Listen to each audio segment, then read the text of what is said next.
बड़े उद्योगपति इतने अमीर होने के बावजूद भी वो बैंक से कर्ज क्यों लेते हैं? क्या उनके पास पैसा नहीं होता है? अगर होता भी है तो वो कर्ज क्यों लेते हैं?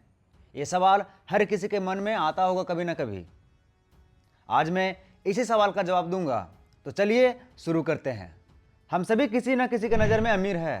हमारे नज़र में वह भी अमीर है जिनके पास हमसे ज़्यादा धन है। मुझे मोबाइल खरीदने के लिए कर्ज नहीं लेना पड़ा क्योंकि उतना पैसा था मेरे पास। लेकिन कुछ लोग मोबाइल खरीदने के लिए भी कर्ज लेते हैं। कुछ लोगों के पास कार बाइक खरीदने के लिए पैसा होता है, लेकिन जब फ्लैट की बात आती है, कुछ बड़ा चीज़ लेने का बात आता है, तो वो कर्ज लेते हैं। क्योंकि आमतौर पर लाखों रुपया एक मिडिल क्लास के फैमिली के अकाउंट में नहीं रहता है। अगर रहता भी है तो वो पूरा पैसा जो भी चीज़ करने जा रहा है, फ्लैट खरीदने जा रहा है या फिर ज़मीन खरीदने जा रहा है, उसमें पूरा का पूरा पैसा नहीं लगाता है। कुछ पैसे डाउन पेमेंट करते हैं और कुछ कर्ज लेते हैं। उसी तरह से बड़े उद्योगपति जो है वो शायद घर खरीदने के लिए, गाड़ी खरीदने के लिए, फ्लैट खरीदने के लिए कर्ज ना ले, लेकिन कुछ चीज़ें ऐसी होती है जिन्हें वह भी पूरे पैसे दे करके नहीं खरीद सकते हैं। जैसे कि किसी कंपनी को खरीदना।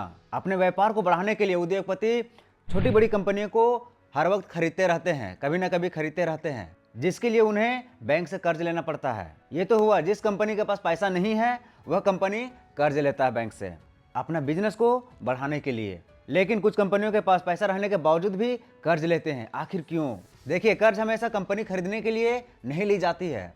उद्योगपतियों के पास अगर किसी कार्य के लिए पूरे पैसे भी है, तब भी वह बहुत सारी स्थिति में वो कर्ज लेते हैं।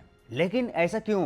कंपनी किसी भी काम के लिए कर्ज लेने से पहले वो कैपिटल के सभी चीज़ों को जोड़ते हैं, जैसे कि बैंक कर्ज, इक्विटी, बॉन्ड, ये सब जोड़ करके फिर जिसकी लागत टैक्स को जोड़ करके सबसे कम आता है, उसी स्रोत से वो पैसा उठाते हैं। विश्व की सबसे बड़ी कंपनी एप्पल के पास लगभग 200 बिलियन से ज़्यादा कैश है। इतना कैश कि ये कंपनी बड़ा से बड़ा कंपनी को भी खरीद सकता है। इतना कैश होने के बावजूद भी उस कंपनी के लायबिलिटीज में आपको कर्ज दिखेगा। ऐसा इसलिए क्योंकि एप्पल के लिए कर्ज लेने की लागत अपने कैश के उपयोग से कम है, इसलिए बड़ा बड़ा कंपनी कर्ज लेता है। बस यही कारण है। जरूरी नहीं है कि उसके पास पैसा नहीं होगा इसलिए कर्ज लेता कंपनी। कैश रहने के बावजूद, पैसा रहने के बावजूद भी कंपनियां कर्ज लेती है। वीडियो कैसा लगा कमेंट में जरूर बताइएगा। मिलते हैं नेक्स्ट वीडियो में। जय श्री राम।